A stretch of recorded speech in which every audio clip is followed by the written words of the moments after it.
Hey, so for everyone that watches my posts and checks me out or whatever, you usually know that most of the time they're just kind of quick, short posts, updates, kind of stuff. Uh, and it's been a while since I've done a length video, so Merry Christmas. Someone asked if I could make a video sharpening a single bevel, and so I'm waving this around. And also, just thanks everyone who does watch and check out my stuff and likes it, appreciates it. If you learn anything from it, I do it for fun, from what I know and my experience. So that's what you get. It's just, feel free to ask anytime. But I really appreciate anyone that does check it out. I'm just, showing off more the knives' capability and how sexy they can be and whatnot. So, anyways, moving on. So as far as single bevels go, this is a Yanagiba 270 millimeter with Damascus cladding. You can see the wavy pattern, and then it's got a white steel core, so you can see the shinier edge. It doesn't have that pattern. Then, of course, still over top of it is Damascus here. This is, might as well just break it down and explain from the get-go what a single bevel knife is. And so, of course, here's the blade, and then here's the handle. But what I did was put some duct tape just around the collar so that while I'm sharpening, if it bumps against the stone, it's not going to cause any damage to the fucking handle. So anyhow, you just got a wooden handle. So it's nice octagon, rosewood, and it's just got a partial tang. It's inserted in there, and they leave traditionally, and that's how this maker does it, is he leaves a little gap there, right? So if you have to adjust the handle, you got a little bit of playroom. So anyhow, you can see it is obviously like a chisel grind. It's only really, you can say, sharpened on one side. It's got a bevel on one side, and then it's got a flat side on the back, which to say isn't completely flat because it has concave. It's slightly hollow through here, and then around the perimeter is flat. So basically what you want to do is mainly sharpen the bevel side, and then just very minimal on the back to knock off any kind of burr that forms. And you don't want to wear away the concave part too much, because that actually helps with food release. It creates an air pocket when you're slicing and going through stuff, that it doesn't stick to the blade. And then also getting into the grind. So when it comes to single bevel knives, you do want to sharpen from from this line here where the grind basically kicks in. It's called the shinogi line that runs along here, and you want to grind it down from the shinogi down, because you want to keep the geometry on track. You want to keep that coarse steel exposed, and then traditionally, if you're really want ultimate sharpness, you just do a zero grind, right? You just grind this down and then do this flat, and there's no secondary edge or primary edge, I guess you should say, no koba, right? It's just like a zero grind, super sharp. I put a little edge on there, like a koba, because it helps, for strength wise. I'm not into sushi, but I love using these for filleting salmon. I'm not so much filleting, sorry. Skinning salmon, slicing salmon, or fish, whatever. Yeah.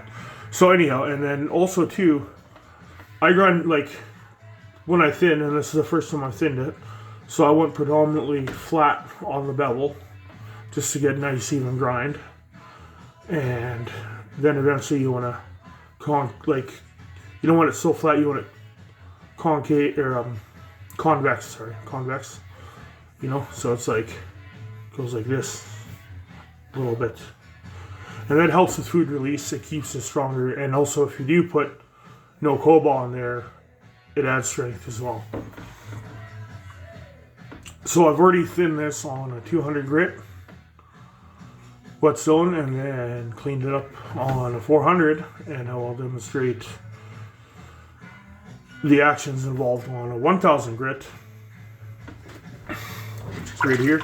Got it soaking.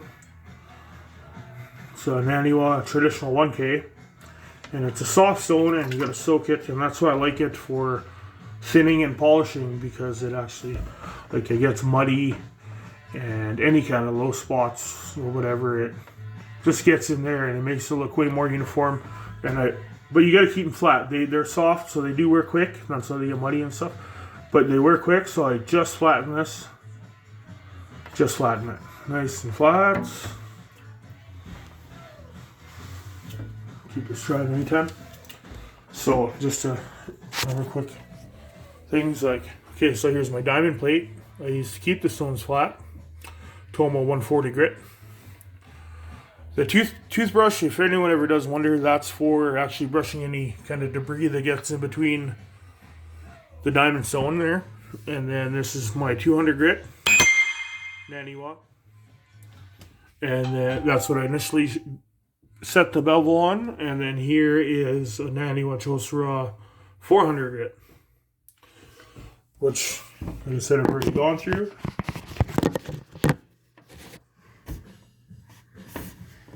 Now we're going to do this.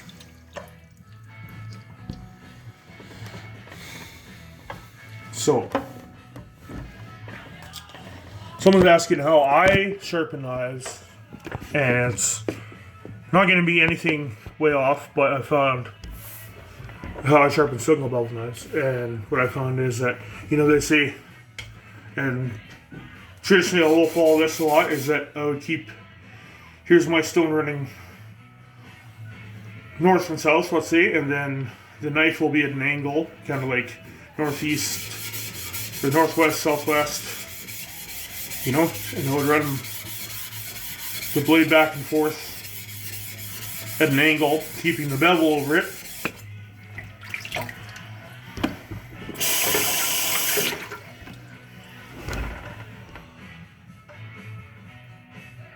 And you can maybe see it's getting a little darker from the 1000 grit. Yeah, basically you just want to focus on this bevel, and this is what most people do, and it's works straight, of course. Start at the tip. See, I keep my fingers over the back, and it's flat, right? And my fingers are more towards the edge, because when you push away, your knife's not going to wobble, which will fuck up the shinogi line. Right? You want to keep that pretty even. And this is a great grind on this knife, so setting it was really easy. Yeah.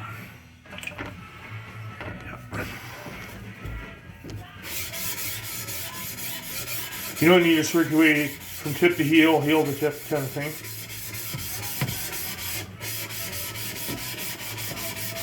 And I keep my fingers over here, so then it also,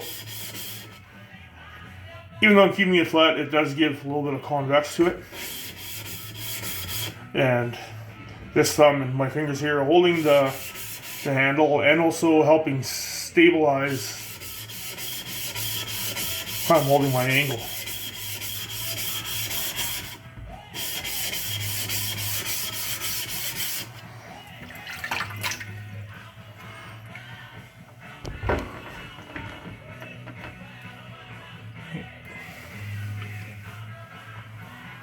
So you can see it's getting scratches removed from the 400 grit. The cladding is getting darker. Of course, steel staying nice and shinier.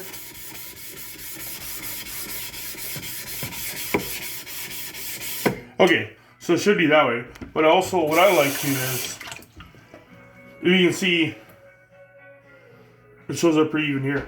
But another way is just to keep the blade flat and run the whole blade north and south while staying on the stone.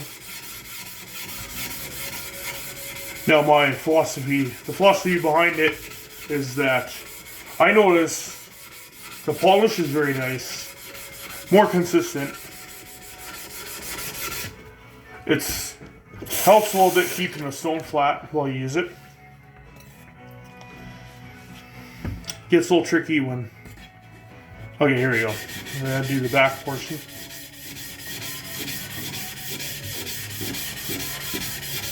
But then also, the thing is, when you're wiping blades, right? You can see me when I rinse it off. Just gotta wipe it dry. Is that you wipe the towel in this direction.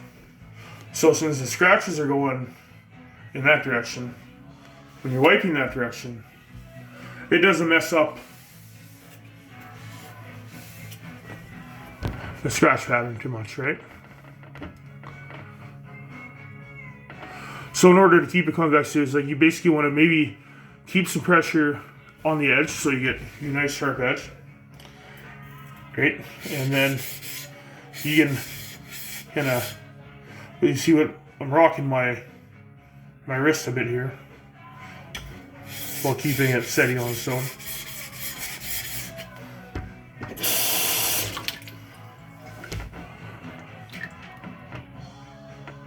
Right. So it brings that convexness to it. Not going too heavy, just kind of blending it in.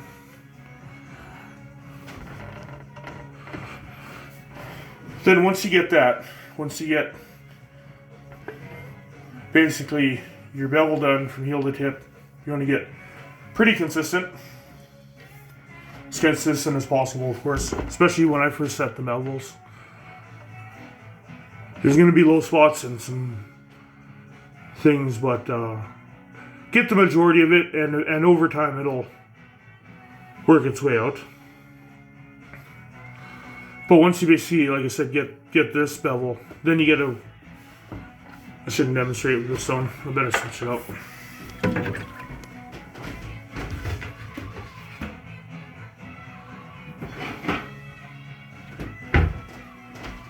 So I'll just go to a natural because it's very fine. You can see it's all natural, so do whatever. So anyways, yeah, and then you lay the knife flat on the backside.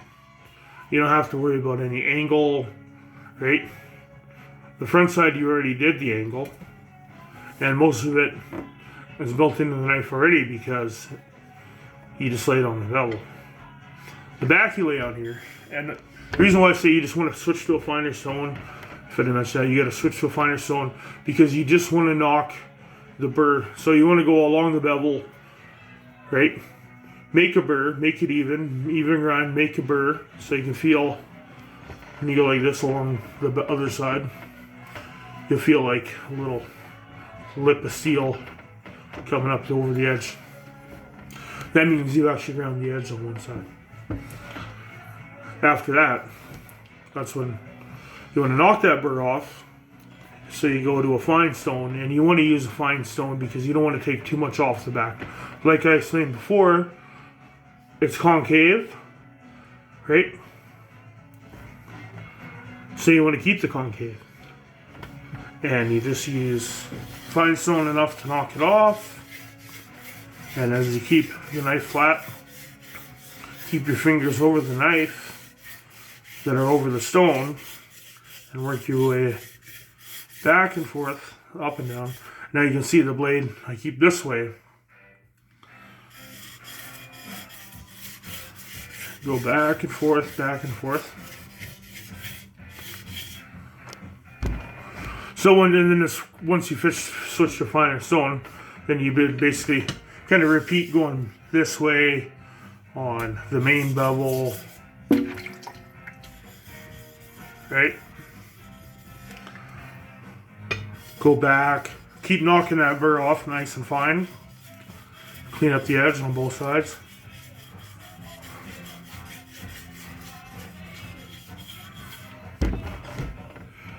And if you just want to strop it, you know, but you never want to put an angle on the backside. Never. It's just gonna fuck up the whole geometry of the knife. It's a single bevel. It should be meant to use a single bevel. If you want to put a double bevel on something, use a double bevel knife and go nuts.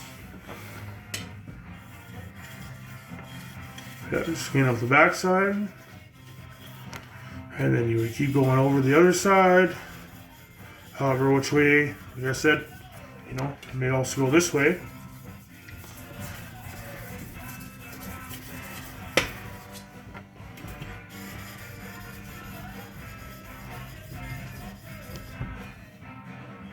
And then continue on the back side.